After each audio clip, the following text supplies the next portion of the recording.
नमस्कार, Amar Ujala the bonus में आपका बहुत बहुत स्वागत है। मैं हूं आपका दोस्त हर्ष शर्मा और आप देखना शुरू कर चुके हैं पर्दे के पीछे। तो चलिए खबरों की शुरुआत करते हैं और शुरुआत अच्छी खबर से होनी चाहिए और आगे के ट्रेंड के हिसाब से होनी चाहिए। यहाँ पे सबसे पहली खबर देखिए, क्या यहाँ पर आप ये समझिए भारतीय बैंकों में एक जो ट्रेंड है वो बदलता हुआ दिख रहा है। खासतौर पर पीएसयू बैंकिंग के जो नंबर्स हैं वो क्या एक नई टोन सेट कर रहे हैं। यहाँ पर सबसे पहले देखिए समझिए हुआ क्या है। यहाँ पे अगर आप देखें इंडियन बैंक को लेकर तो नतीजे जो हैं उसके काफ़ी शानदार रहे हैं यहाँ पर। और इसमें सबसे बड़ी बात यह है कि अगर आप एनआईआई को देखें, यहाँ पे नेट इंटरेस्ट इनकम को देखें तो वो काफ़ी बेहतर निकल के आई है। एनआईआई का मतलब बढ़ने का मतलब साफ तौर पे होता है कि बैंक का मुख्य बैंकिंग बिजनेस जो है वो मजबूत हो रहा है। अगर आप एनआईआई देखें बैंक का, किसी बैंक का लगातार बढ़ रहा है तो यानी कि भविष्य में मुनाफा बढ़ने की संभावना और ज़्यादा बेहतर मानी जाती है। अब देखिए जो तमाम पीएसयू बैंक थे शुक्रवार को, उसमें ज़बरदस्त तेजी देखने को मिली। निफ्टी पीएसयू बैंक इंडेक्स सबसे ज़्यादा चढ़ने वाले सेक्टर्स में शामिल रहा और इसमें सबसे बड़ी वजह रही इंडियन बैंक के नतीजों की। यहाँ पर जून तिमाही के अगर आप नतीजे देखें तो बहुत ही बेहतर रहे और 10% तक स्टॉक उछल गया, 867 रुपए के भाव पर पहुंचता हुआ दिखा। लेकिन यहाँ पर ये जो कहानी है सब इस बैंक तक सीमित नहीं है। SBI, Canara bank, bank of Baroda, bank of Maharashtra, PNB और भी जो बहुत सारे स्टॉक्स थे 2 से लेकर 9% तक चढ़ते हुए दिखे। दरअसल जो इंडियन बैंक ने ऐसी ग्रोथ दिखाई जिससे निवेशकों की उम्मीद बढ़ गई। तो सबसे पहले अगर आप नेट प्रॉफिट को देखें तो मुनाफा सालाना आधार पर 10% बढ़ा, लेकिन असली सरप्राइज जो रहा वो नेट इंटरेस्ट इनकम का रहा। एनआईआई में 17% की दमदार सालाना बढ़त देखने को मिली यहाँ पर। और आप देखिए 7,235 करोड़ के आसपास पहुंचते हुए दिखा ऐसे समय में जब ब्याज दरों और खासतौर पर मार्जिन को लेकर कई बैंक जो है वो दबाव महसूस कर रहे हैं। इंडियन बैंक की ये ग्रोथ काफ़ी मजबूत मानी जा रही है और यही वजह है कि अब बाजार की नज़र आने वाले एसबीआई के, कैनरा बैंक के, बैंक ऑफ बड़ौदा के और पीएनबी के नतीजों पर रहेगी। यहाँ पर अगर इन बैंकों का एनआईआई भी मजबूत रहता है तो पीएसयू बैंकिंग सेक्टर में काफ़ी पॉजिटिव माहौल बन सकता है। और सिर्फ यहाँ पर कमाई की बात नहीं कर रहा मैं, यहाँ तक अगर आप एसेट क्वालिटी की बात करें इंडियन बैंक की तो काफ़ी बेहतर निकल के आई है। ग्रॉस एनपीए घटकर 1.86% पर आ गया जो कि पिछले क्वार्टर में 1.98% था। अगर आप नेट एनपीए की बात करें तो सिर्फ 0.5% पर ये स्टेबल रहा है जो कि बेहद मजबूत स्थिति दिखाता है। स्लिपेज रेशियो भी काफ़ी इंपॉर्टेंट होता है, 0.94% से घटा है, 0.77% पर आ गया है जो कि एक अच्छी बात है यहाँ पे, यानी कि खराब लोन बनने की जो रफ्तार है वो कम हो गई है। अब हम लोग आगे बढ़ते हैं। अब एक और दूसरा उदाहरण ले लीजिए, आप बैंक ऑफ महाराष्ट्र की बात करते हैं। कारोबारी साल 2026-27 की पहली तिमाही में अगर आप देखें यहाँ पे नतीजे जो है मजबूत होते हुए दिखे यहाँ पे, जिसके बाद शेयर 2% तक चढ़ गया और 83 के भाव में आया। हालांकि देखिए स्टॉक में पहले काफ़ी तेज़ी रही है, इसी वजह से आपको ये जो उछाल दिख रहा है वो 2% के आसपास, 2.5% के आसपास का दिख रहा है। क्योंकि जब पहले स्टॉक काफ़ी भाग लेता है या फिर पहले यहाँ पे मान के चलता है कि नतीजा अच्छा है तो वो आपको साफ तौर पर दिखेगा यहाँ पर। अब कंपनी ने फाइलिंग में जानकारी दी है कि बैंक का जो नेट मुनाफा है सालाना आधार पर 26.8% बढ़कर 2020 करोड़ के आसपास पहुंच गया जो कि पिछले साल की समान तिमाही में करीब 1600 करोड़ का था। बैंक की नेट इंटरेस्ट इनकम की बात करें यहाँ पर, उसमें भी डबल डिजिट की ग्रोथ साफ तौर पर देखने को मिली है, 14.5%। ये बड़ा है यहाँ पर, अपने आप में काफ़ी बेहतर प्रदर्शन दिखा रहा है कि मजबूत लोन ग्रोथ और बेहतर ब्याज की जो कमाई है वो एक बेहतर स्थिति में है। यहाँ पे एसेट क्वालिटी मजबूत बना हुआ है। यहाँ पे बैंक के एसेट क्वालिटी में अगर आप यहाँ पे देखें ग्रॉस एनपीए पिछली तिमाही के मुकाबले 1.4%, करीब 1.45% पर स्टेबल रहा है। वहीं नेट एनपीए की बात करें तो 0.13% पर बिना किसी बदलाव के कायम है, यानी कि जो बैंक की मजबूत रिकवरी और कंट्रोल में फंसे हुए कर्ज को साफ तौर पर दर्शाता है। तो ये दूसरी स्टोरी हो गई यहाँ पर और जो ट्रेंड था वो आपके सामने हमने रख दिया है। अब तीसरी खबर यहाँ पे एआई और डाटा सेंटर थीम से जुड़ी कंपनी जो एचएफसीएल है उसके शेयर जो है वो शुक्रवार को 4% तक चढ़ गए, 223 के भाव पर आ गए। इस तेजी की वजह कंपनी को मिला करीब 500 करोड़ के आसपास का नया इंटरनेशनल ऑर्डर है। कंपनी ने बताया कि उसे एक विदेशी जो ग्राहक है, जो ग्लोबल क्लाइंट है, उससे ऑप्टिकल फाइबर केबल के आधारित जो डाटा सेंटर कनेक्टिविटी सॉल्यूशंस है उसको लेकर वो सप्लाई का ऑर्डर मिला है। हालांकि क्लाइंट का नाम अभी सार्वजनिक नहीं हुआ यहाँ पे, लेकिन एचएफसीएल का कहना है यहाँ पे ये ऑर्डर है दिसंबर 2026 तक पूरा कर दिया जाएगा और इस खबर के बाद निवेशकों का भरोसा और मजबूत हुआ है। खास बात यह है कि एचएफसीएल का जो शेयर है साल 2026 में अब तक करीब 220% की शानदार ग्रोथ दिखा चुका है। पहला ऑर्डर नहीं है ये, पिछले महीने भी एचएफसीएल को जो आरवीएनएल है यहाँ पर रेल विकास निगम लिमिटेड है उससे भारत नेट फेज 3 प्रोजेक्ट के लिए करीब 2,500 करोड़ से ज़्यादा का बड़ा कॉन्ट्रैक्ट मिला था। क्या अब आपके मन में सवाल होगा कि क्या एचएफसीएल में अब आगे दम दिखेगा नहीं दिखेगा? देखिए ऐसे में मैनेजमेंट को सुनना बहुत ज़्यादा ज़रूरी हो जाता है। मैनेजमेंट ने FY 27 में कहा है कि भाई वित्त वर्ष 2027 के लिए 20 से लेकर 25% की रेवेन्यू ग्रोथ और एबिटा मार्जिन जो है वो 3 से 4% का सुधार का लक्ष्य वो लेके चल रहे हैं। साथ ही लंबी अवधि में 10,000 करोड़ से के रेवेन्यू तक पहुंचने की लक्ष्य भी वो लेकर चल रहे हैं। कंपनी की ऑर्डर बुक की बात करें तो रिकॉर्ड स्तर पर है, वो पहुंच गई है 21,200 करोड़ पे हो गई है, जो कि भविष्य की कमाई को लेकर काफी मजबूत विजिबिलिटी दिखा रही है। आगे बढ़ते हैं भाई, येस बैंक की बात करते हैं, प्राइवेट बैंक की बात करते हैं। इसको लेकर अच्छी खबर आई हफ्ते में, आप ही देखिए, जिसके बाद स्टॉक क्या वो 1.5% तक चढ़ गया, 24 रुपए के भाव पर पहुंचा। दरअसल घरेलू रेटिंग एजेंसी इकरा ने बैंक के इंफ्रास्ट्रक्चर बॉन्ड्स और जो बेसल थर्ड 3 जो जिसे कहा जाता है टियर 3 बॉन्ड्स की जो रेटिंग है उसको आप समझिए कि इकरा ने AA- स्टेबल से बढ़ाकर यहाँ पे इकरा AA स्टेबल कर दी है यहाँ पे, यानी कि जो माइनस में था उसको अब प्लस में कर दिया गया है। बैंक ने इस संबंध में स्टॉक एक्सचेंज को जानकारी दी कि इकरा ने अपनी रिपोर्ट में साफ तौर पे कहा है कि रेटिंग अपग्रेड का मुख्य कारण येस बैंक की कारोबारी स्थिति में लगातार सुधार होना, कारोबार के बढ़ते आकार यानी कि जो साइज है, यहाँ पे ग्रेजुअल लोन बुक को बेहतर होना, यहाँ पे ग्रेजुअली जिस तरीके से बेहतर होती हुई दिख रही है, एसेट क्वालिटी और मुनाफे में सुधार का कारण माना जा रहा है। एजेंसी का मानना है कि बैंक की कोर प्रॉफिटेबिलिटी भी धीरे धीरे मजबूत हो रही है, जबकि स्ट्रेस एसेट्स में भी कमी आने से आय और यहाँ पर जो निवेश है स्थिति उसकी और अधिक जो है बेहतर होती हुई दिख सकती है। इकरा ने यह भी कहा कि सितंबर 2025 में सुमितोमो मुत्सुई बैंकिंग कॉर्पोरेशन की ओर से येस बैंक में करीब 25% हिस्सेदारी खरीदने के बाद बैंक का शेयर होल्डिंग प्रोफाइल और मजबूत हुआ है। एसएमबीसी के ग्राहकों को और ग्लोबल नेटवर्क से मिलने वाले संभावित बिजनेस अवसर भविष्य में बैंक की कमाई बढ़ाने में मदद कर सकते हैं। और इसके साथ ही स्टेट बैंक ऑफ इंडिया भी बैंक के प्रमुख शेयरधारकों में बना हुआ है। इकरा का मानना है कि बैंक को आगे भी कोर ऑपरेटिंग प्रॉफिटेबिलिटी, कम फंडिंग कॉस्ट और बेहतर कॉस्ट टू इनकम रेशियो पर ध्यान देना होगा। इकरा ने येस बैंक के लिए स्टेबल आउटलुक बनाए रखा है। एजेंसी का मानना है कि बैंक अपनी क्रेडिट प्रोफाइल को और मजबूत करते हुए आगे की विस्तार योजनाओं पर बढ़ता हुआ दिखेगा। चलिए Naukri.com की बात करते हैं। इसकी पेरेंट कंपनी इन्फोएज है। शेयर 5 दिनों में 17% तक चढ़ गया। Q1 बिजनेस अपडेट के बाद शेयर में शानदार बढ़त देखने को मिली, 1206 पर पहुंच गया। जून 2026 तिमाही में कंपनी के स्टैंड अलोन बिलिंग 14% बढ़कर 737 करोड़ रही, जो कि पिछले साल समान अवधि में अगर आप देखें तो 644 करोड़ पर पहुंचती दिखी थी। अब कंपनी के सेगमेंट वाइज जो है हम लोग बात कर लेते हैं कि कौन से बिजनेस ने क्या किया। यहाँ पे रिक्रूटमेंट सोल्यूशन की बिजनेस की बात करें, चाहे घरेलू हो चाहे वो अंतर्राष्ट्रीय हो, बिजनेस में अगर आप देखें 17% 17.5% का जंप आया। रियल एस्टेट बिजनेस भी कंपनी के पास है, 99 एकड़ से जुड़ा हुआ, जो यहाँ पर अगर आप देखेंगे यहाँ पर तो उसमें करीब 16.5% का जंप आया। जीवन साथी बिजनेस की बात करें 14.5% बढ़ता हुआ दिखा है। शिक्षा सेगमेंट में जो है उसमें दबाव आया, 22% की जो है वो गिरावट देखने को मिली है।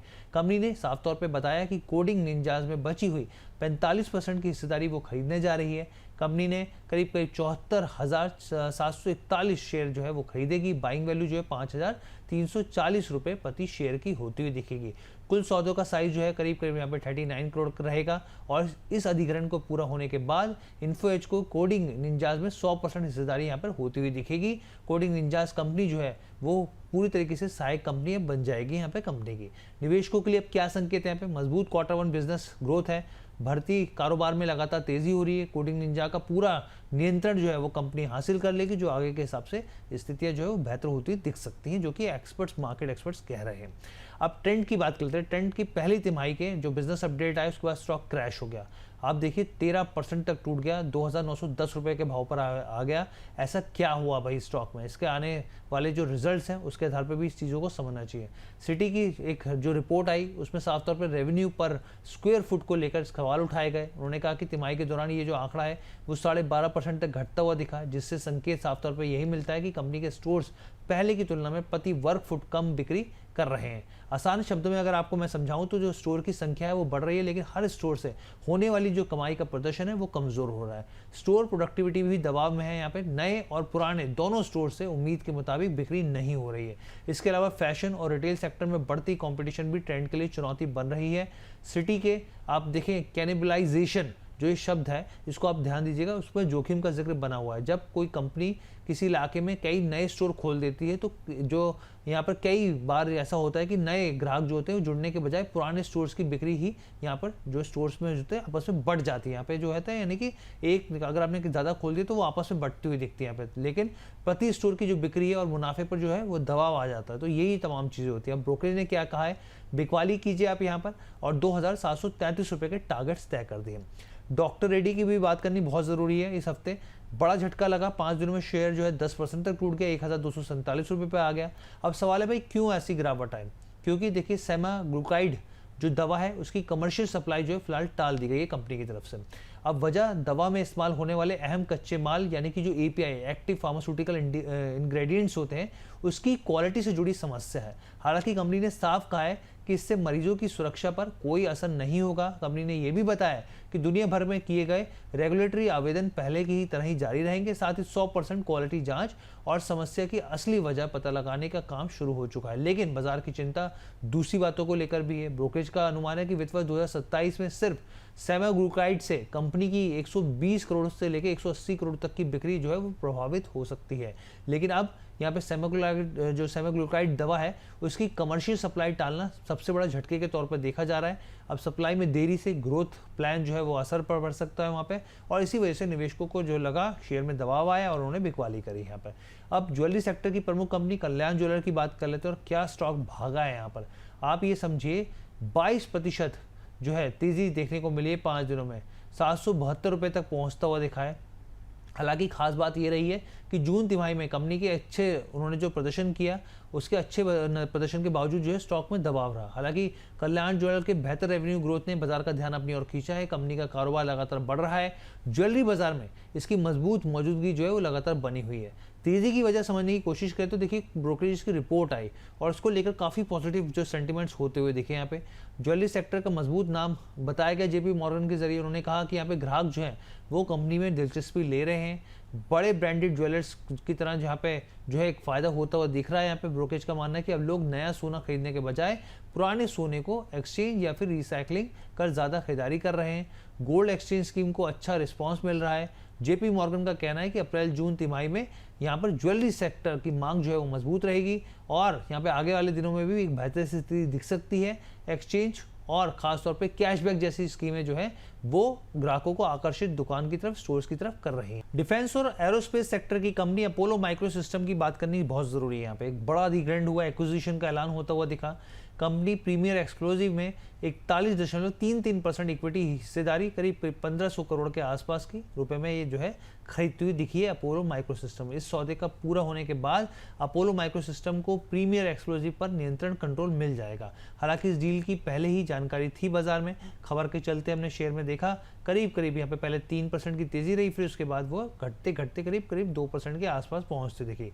कंपनी ने बताया कि ये अधिग्रहण उसकी लॉन्ग टर्म रणनीति का हिस्सा है और इसके जरिए वो भारत के तेजी से बढ़ते डिफेंस और विस्फोटक यानी कि जो एक्सप्लोजिव इकोसिस्टम है उसमें वो अपनी मौजूदगी को और बढ़ाती हुई दिखेगी। रेगुलेटरी नियमों के तहत इस सौदे के बाद अपोलो माइक्रोसिस्टम को प्रीमियर एक्सप्लोजिव के पब्लिक शेयरधारकों के लिए 26% हिस्सेदारी का अनिवार्य open offer, mandatory open offer भी लाना होगा। कंपनी का कहना है कि यह अधिग्रहण केंद्र सरकार की मेक इन इंडिया, आत्मनिर्भर भारत और रक्षा क्षेत्र में यहाँ पर कि उनकी जो पहल है उसके अनुरूप देखा जा रहा है। इस सौदे से अपोलो माइक्रोसिस्टम को डिफेंस मैन्युफैक्चरिंग और एडवांस एक्सप्लोजिव से जुड़े कारोबार में अपनी स्थिति को और मजबूत करने में मदद मिलती हुई दिखेगी। अब हम लोग एक ऐसी कंपनी की बात करते हैं जिन्होंने साल दर साल के हिसाब से बहुत ही शानदार जो है यहाँ पे ना सिर्फ मुनाफा कमा कर दिया है निवेशकों को, बल्कि जो फंडामेंटल्स है ना वो स्ट्रांग होते हुए दिख रहे हैं। वेल्थ मैनेजमेंट कंपनी आनंद राठी वेल्थ की बात करते हैं। नया रिकॉर्ड हाई बनाया, 2176 रुपये का पहुंचते दिखे। इसकी बड़ी वजह जून तिमाही के अच्छे नतीजे रहे। कंपनी के एसेट अंडर मैनेजमेंट AUM जो है पहली बार 1 लाख करोड़ के आंकड़े को पार कर गया। कंपनी के तिमाही नतीजों के मुताबिक इसका AUM तिमाही आधार पर 14% बढ़ा। इस बढ़ोतरी में मार्क टू मार्क गेन का अहम योगदान रहा। हालांकि कंपनी ने नेट इनफ्लो में पिछले तिमाही के मुकाबले 19% की गिरावट दर्ज की, जिसे इस तिमाही की प्रमुख कमजोरी के तौर पर जरूर देखा जा रहा है। लेकिन इसके बावजूद कंपनी ने ऑपरेटिंग लेवरेज में बड़ा सुधार किया। तिमाही आधार पर एबिटा मार्जिन 220 बेसिस पॉइंट बढ़ता हुआ दिखा है। यहाँ पर कंपनी का अगर आप शुद्ध मुनाफा देखें, प्रॉफिट आफ्टर टैक्स, तो उसमें 58% का उछाल आया है। अदर इनकम जो है 61% की बढ़ोतरी यहाँ पर देखने को मिली। यहाँ पे आनंद राठी वेल्थ ने यह भी बताया है कि जो एसेट मैनेजमेंट कंपनी AMC है उसको शुरू करने की वो योजना बना रही है यहाँ पे। अब बाजार के जानकारों का मानना है कि ये कदम मिड टर्म के हिसाब से कंपनी की ग्रोथ के लिए एक बड़ा ट्रिगर साबित हो सकता है। वहीं कंपनी के डिस्ट्रीब्यूशन अगर रेवेन्यू की बात करें उसमें एक ज़बरदस्त ग्रोथ यहाँ पर देखने को मिली है। कंपनी ओवरऑल जो है नंबर्स ठीक ठाक देखने को मिल रहे हैं। अब हम लोग बात करते हैं आईटी की दिग्गज कंपनी टीसीएस की। सबको इंतजार था बेसब्री से कि नतीजे कैसे आएंगे।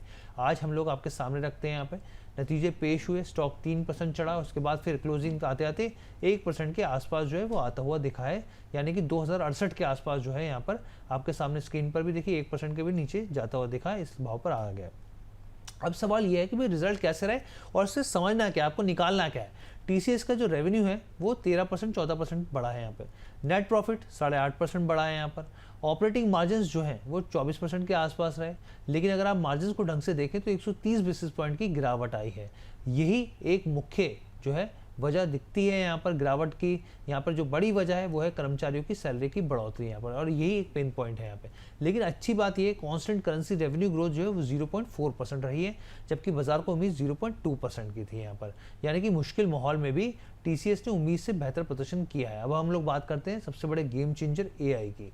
अब आप देखिए एनुअलाइज रेवेन्यू देखें तो यहाँ पे 2.6 बिलियन डॉलर तक पहुंचा है, बढ़ता हुआ दिखा, जो कि कुल रेवेन्यू का 8.5% है।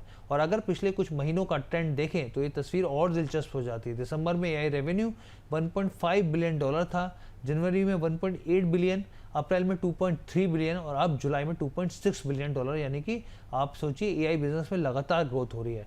अब बात करें भविष्य की कमाई को लेकर, कंपनी की टोटल कॉन्ट्रैक्ट वैल्यू यानी कि टीसीवी 9.5 बिलियन डॉलर रही है। इसका मतलब ये है कि आने वाले समय के लिए ऑर्डर बुक जो है वो मजबूत बनी हुई है।